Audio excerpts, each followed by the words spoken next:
ಎಲ್ಲ ವೀಕ್ಷಕರಿಗೂ ಆತ್ಮೀಯವಾದ ಸ್ವಾಗತ. ಸಾವಿರಾರು ಭಕ್ತರ ಸಮಸ್ಯೆಗಳನ್ನು ಪರಿಹರಿಸುವ ಒಂದು ದೇವಿ ಶಕ್ತಿ. ಮನೆಯಲ್ಲಿ ಈ ದೇವಿಯ ಹೆಸರಿರುವ ಬೋರ್ಡ್ ಹಾಕಿದರೆ ಸಾಕು, ಕಳ್ಳರು ಸಹ ಆ ಮನೆಯಲ್ಲಿ ಕದಿಯುವ ಸಾಹಸವನ್ನು ಕೂಡ ಮಾಡುವುದಿಲ್ಲ.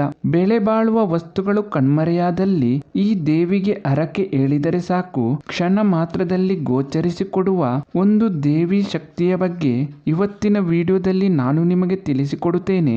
ದಯವಿಟ್ಟು ಈ ವಿಡಿಯೋವನ್ನು ಪೂರ್ತಿಯಾಗಿ ನೋಡಿ ನಿಮ್ಮ ಅನಿಸಿಕೆಗಳನ್ನು ಕಾಮೆಂಟ್ಸ್ ಮೂಲಕ ನಮಗೆ ತಿಳಿಸಿ. ಅದಕ್ಕೂ ಮುನ್ನ ನೀವಿನ್ನೂ ನಮ್ಮ ಚಾನೆಲ್ ಅನ್ನು ಸಬ್ಸ್ಕ್ರೈಬ್ ಮಾಡಿಲ್ಲ ಅಂದ್ರೆ ದಯವಿಟ್ಟು ಈಗಲೇ ಸಬ್ಸ್ಕ್ರೈಬ್ ಮಾಡಿ. ಈ ಕ್ಷೇತ್ರ ಇತಿಹಾಸ ತಿಳಿಸುವ ಪ್ರಕಾರ ಸುಮಾರು 450 ವರ್ಷಗಳ ಹಿಂದೆ ಬೇಟೆಗಾರರೊಬ್ಬರು ಬೇಟೆಗಾಗಿ ಇಲ್ಲಿಗೆ ಬಂದಾಗ ಕತ್ತಲಾದ್ದರಿಂದ ವಾಪಸ್ ಮನೆಗೆ ಹೋಗಲಾಗದೆ ಇಲ್ಲಿ ಮಲಗಿರುವ ಸಂದರ್ಭ ರಾತ್ರಿ ಕನಸಿನಲ್ಲಿ ದೇವಿ ಪ್ರತ್ಯಕ್ಷವಾಗಿ ತಾನಿಲ್ಲಿ ನೆಲೆಸಿರುವುದಾಗಿಯೂ ತನಗೊಂದು ಗುಡಿ ಕಟ್ಟಿಸಿ ಕೊಡಬೇಕೆಂದು ಕೇಳಿಕೊಂಡಾಗ ಬ್ರಾಹ್ಮಣರೊಬ್ಬರ ಬಳಿ ಈ ಘಟನೆಯನ್ನು ಹೇಳಿ ಈ ದೇವಿಗೆ ಒಂದು ದೇವಾಲಯವನ್ನು ಕಟ್ಟಿಸಿಕೊಡುತ್ತಾರೆ. ಇನ್ನು ಈ ದೇವಿಯ ಭಕ್ತರು ತಮ್ಮ ಮನೆಗಳಲ್ಲಿ ಈ ದೇವಿಯ ಹೆಸರು ಬರೆದು ಆಕೆ ನೀಡಲಿರುವ ಶಿಕ್ಷೆಯ ಫಲಕಗಳನ್ನು ಗೇಟಿನಲ್ಲಿ ನೇತಾಡಿಸಿದರೆ ಸಾಕು, ಕಳ್ಳ ಕಾಕರನ್ನು ಭಯಂಕರವಾಗಿ ಶಿಕ್ಷಿಸುವ ಈ ದೇವಿಯ ಹೆಸರು ಕೇಳಿದರೆ ಸಾಕು,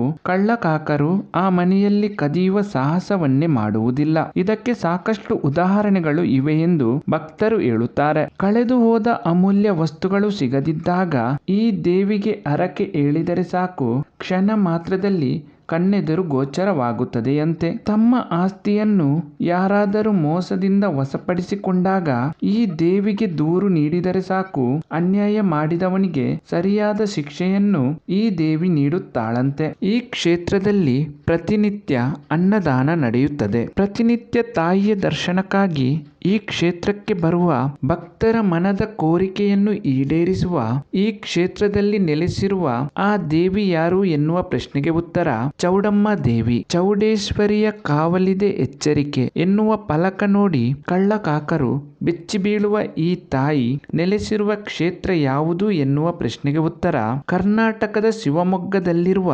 ಸಾಗರದಿಂದ ಸುಮಾರು 35 ಕಿಲೋಮೀಟರ್ ಅಂತರದಲ್ಲಿರುವ ಸಿಗಂದೂರು ಎನ್ನುವ ಊರಿನಲ್ಲಿದೆ. ಈ ದೇವಿಯನ್ನು ಸಿಗಂದೂರಮ್ಮ, ಸಿಗಂದೂರು ಚೌಡೇಶ್ವರಿ ಎನ್ನುವ ಹೆಸರಿನಿಂದಲೂ ಕರೆಯುತ್ತಾರೆ. ಕಾರಣಿಕದ ಈ ಕ್ಷೇತ್ರದ ಬಗ್ಗೆ ಮಾಹಿತಿ ನಿಮಗೆ ಇಷ್ಟವಾದಲ್ಲಿ ದಯವಿಟ್ಟು ಈ ವಿಡಿಯೋವನ್ನು ಲೈಕ್ ಮಾಡಿ. ಇನ್ನಷ್ಟು ಹೊಸ ಮಾಹಿತಿಗಳನ್ನು ಮುಂದಿನ ವಿಡಿಯೋಗಳಲ್ಲಿ ನಾನು ನಿಮಗೆ ತಿಳಿಸಿಕೊಡುತ್ತೇನೆ. ಎಲ್ಲ ವೀಕ್ಷಕರಿಗೂ ಧನ್ಯವಾದಗಳು.